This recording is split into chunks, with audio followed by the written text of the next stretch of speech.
আসসালামু আলাইকুম। আপনারা সবাই কেমন আছেন? আলহামদুলিল্লাহ, আমরা সবাই ভালো আছি।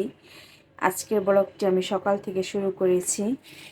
আজকে পবিত্র আশুরার দিন। এখানে আমি আদা, রসুন, পেঁয়াজ নিয়েছি। এগুলা কেটে ব্লেন্ডার করব রান্না করার জন্য। আমি জিরাটা আগে ভিজিয়ে রাখবো, তাহলে তাড়াতাড়ি ব্লেন্ডার হয়ে যাবে।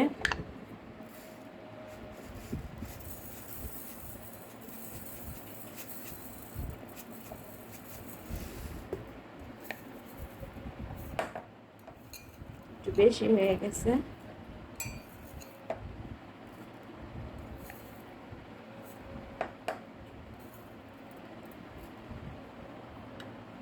এটা পানি দিয়ে ভিজিয়ে রাখবো।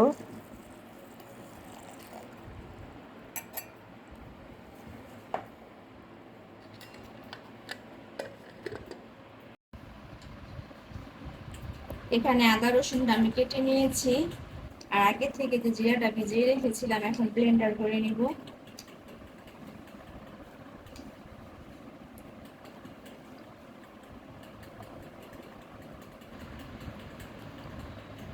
এখানে আমি 2 চামচ লবণ দিয়ে দিব, তাহলে আদা রসুনটা অনেকদিন ফ্রেশ থাকে।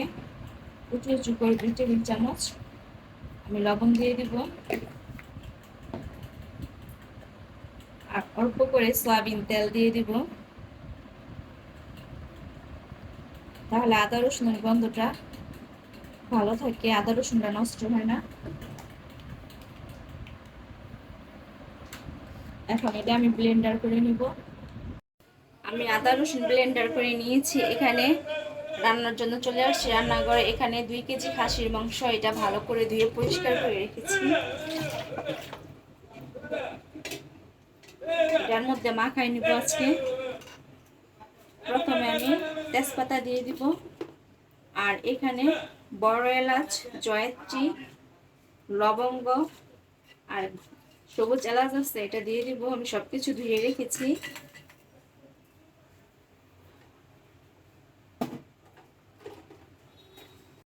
এখানে 2টা বড় এলাচ দিয়ে দিলাম, সরি দারচিনি, আর এখানে জয়ফলটা আমি গুঁড়ো করে দিব।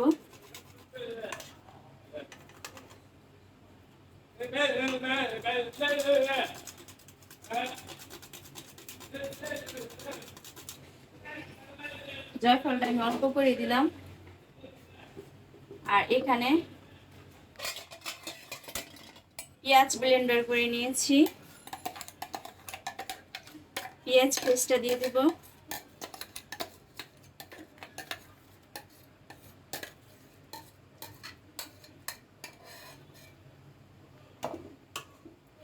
আর এখানে যে মাত্র আমি আদা রসুন জিরা একসাথে ব্লেন্ডার করেছি, এটা পরিমাণ মতো দিয়ে দিব।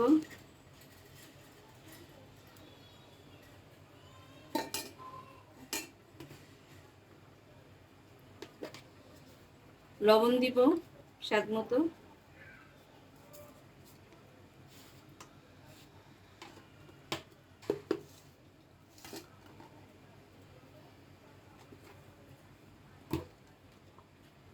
শুকনা মরিচের গুঁড়া 2 টেবিল চামচ দিব।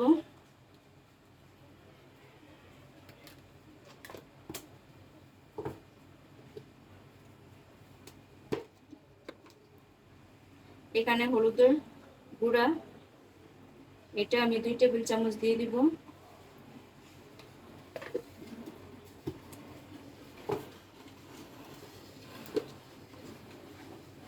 ধনে গুঁড়া উঁচু করে 1 টেবিল চামচ দিব, আর একটু লাগবে আমার।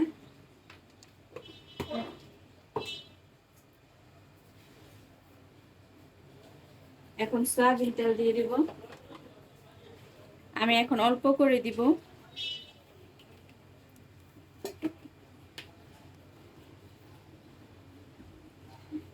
এই মাংসটা আমি আধা ঘন্টা মেরিনেট করে রাখবো, ভালো করে মাখায় রেখে দিব।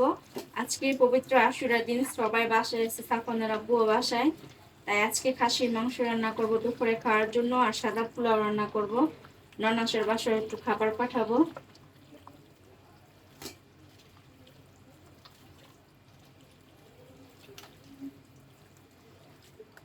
মাংসটা ভালো করে মাখিয়ে আমি আধা ঘন্টা রেস্টে রেখে দিব।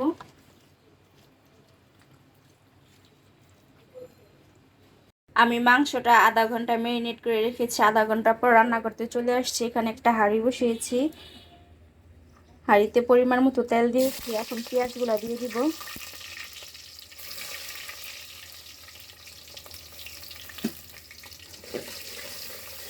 রান্নাটা তাড়াতাড়ি বসাই দিছি, কারণ গ্যাস থাকে না আমাদের এখানে অনেক দিন যাবত।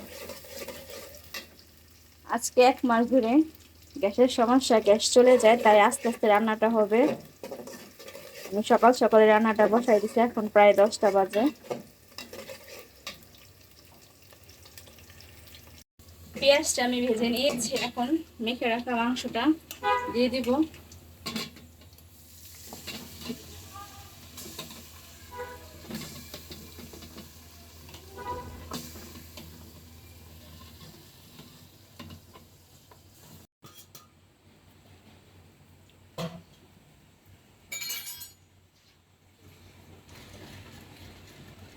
আমি বোলের মধ্যে মাংসটা আমি মাখিয়ে রেখেছিলাম, এটা ধুয়ে একটু পানি দিয়ে দিলাম।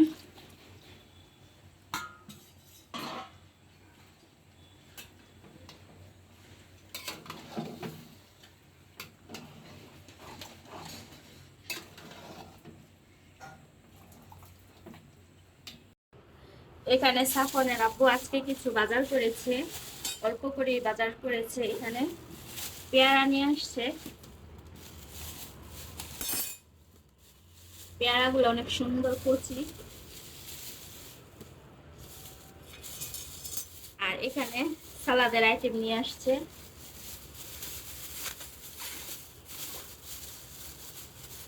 যে শসা,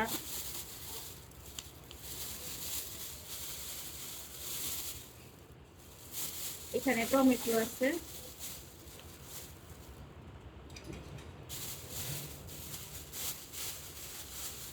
যে টমেটো, সাথে 2টা লেবু নিয়ে আসছে। আমি লেবু কম আনতে বলছি, কারণ বেশি লেবু আনলে হলুদ হয়ে যায় লেবু। এখানে এখন ফ্রিজে লেবু রাখলে হলুদ হয়ে যায়। এখানে 2টা লেবু নিয়ে আসছে।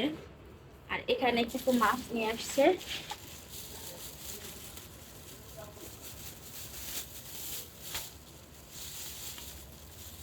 দেশি পুঁটি মাছ, এই পুঁটি মাছ দিয়ে আমি টক রান্না করব, সেটা অবশ্যই শেয়ার করব কিভাবে রান্না করি আমি টক। আর এখানে শিং মাছ নিয়ে আসছে।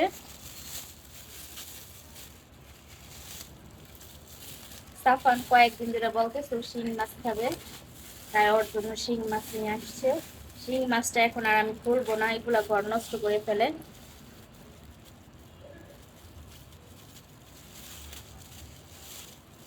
এই যে শিং মাছগুলা। ঠিক আছে, তাহলে সবকিছু গুছিয়ে নিই। এখানে আমার মাংসটা ভালো করে কষিয়ে নিয়েছি। এখন আমি কিছু আলু ভেজে নিব। আলুটা আমার ভাজতে আগে মনে ছিল না, তাই আমি এখন আলুগুলা ভেজে নিব। মাংসের মধ্যে আলু ভেজে দিলে মজা লাগে, বিশেষ করে খাসির মাংসের মধ্যে। এই আলুটা আমি লাল লাল করে ভেজে দিব। এখানে আমি আলুটা লাল লাল করে ভেজে নিয়েছি। এখন এই খাসির মাংসের মধ্যে দিয়ে দিব। আর পাশের চুলে আমি গরম পানি বসিয়েছি।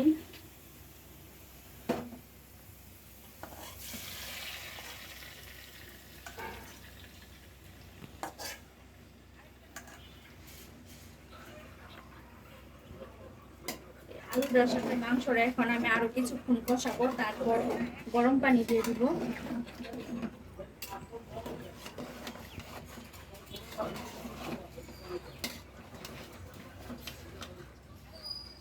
এখানে আমার মাংস রান্নাটা হয়ে গেছে। আর এখানে আমি পোলাও বসাবো। পোলাওর জন্য একটা হাঁড়ি বসিয়েছি। আগে থেকে আমি পোলাও চালটা ধুয়ে রেখেছি, এখানে গরম পানিটা করে রেখেছি। গ্যাস নাই, একটা একটা করে রান্না করতে হইতেছে। এখন পরিমাণ মতো তেল দিয়ে দিব। আমি 1 কেজি চালের পোলাও রান্না করব।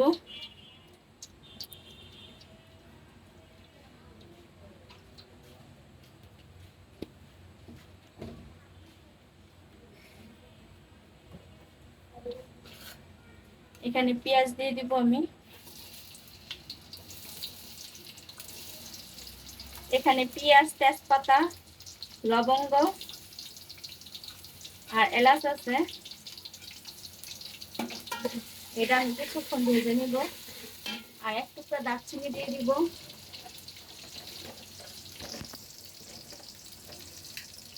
এখানে এক টুকরা দারচিনি দিয়ে দিলাম। এখানে আমি পেঁয়াজ আর গরম মশলা একসাথে কিছুক্ষণ ভেজে নিয়েছি, আর এখানে আদা ব্লেন্ডার করেছি।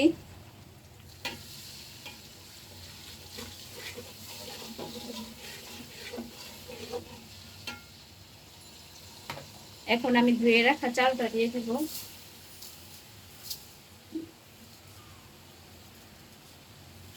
এই চালটার সাথে মশলাটার সাথে আমি কিছুক্ষণ ভেজে নিব, প্রায় 5 মিনিট ভেজে নিব চালটার সাথে।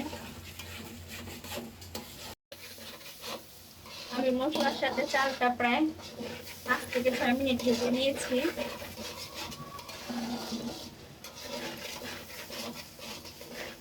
এখন আমি পানি দিয়ে দিব, গরম পানিটা।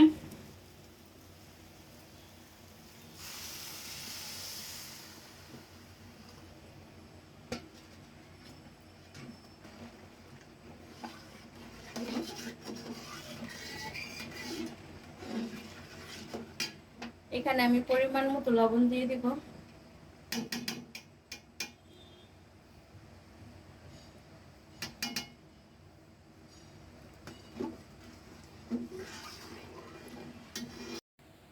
এখানে আমি কিছু কাঁচামরিচ দিয়ে দিব।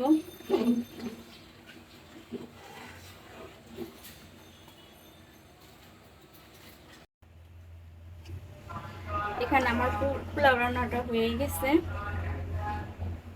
নিচ থেকে উপর পর্যন্ত নাড়াচাড়া করে দিছি, নেড়ে দিছি। যে আলহামদুলিল্লাহ পোলাওটা অনেক ঝরঝরা হয়েছে।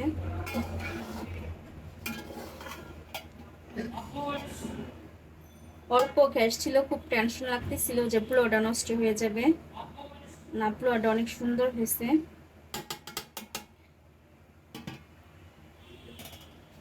আর এখানে যে দুটা বাটি নিয়েছি, নানাসের বাসার জন্য খাবার গুছাই দিব এখন। আব্বু দিয়ে আসলে তারপর আমরা খেতে বসবো। এখানে এই যে নানাসের বাসার জন্য খাবারটা গুছিয়ে নিয়েছি। এখানে সাদা পোলাও রান্না করেছি, এটা গুছিয়ে দিয়েছি। আর এখানে এই যে খাসির মাংস। আর এখানে সালাদটা আমি কেটে দিইনি, কারণ সালাদ কেটে দিলে পানি ছেড়ে দিবে। যখন খাবে আমার নানাস কেটে নিবে। এখন এগুলা গুছাই দিব সাফনের আব্বুকে। এখানে যে আমাদের জন্য সালাদটা কেটে নিয়েছি, সাথে লেবু। সাফনের আব্বু খাবার দিয়ে আসলে তারপর আমরা একসাথে বসবো। আর এখানে পাশাপাশি সবকিছু আমি ক্লিন করে নিয়েছি রান্নাঘরটা। এখন বাকি কাজগুলো সাফনের আব্বু আসার আগে আগে করে ফেলবো।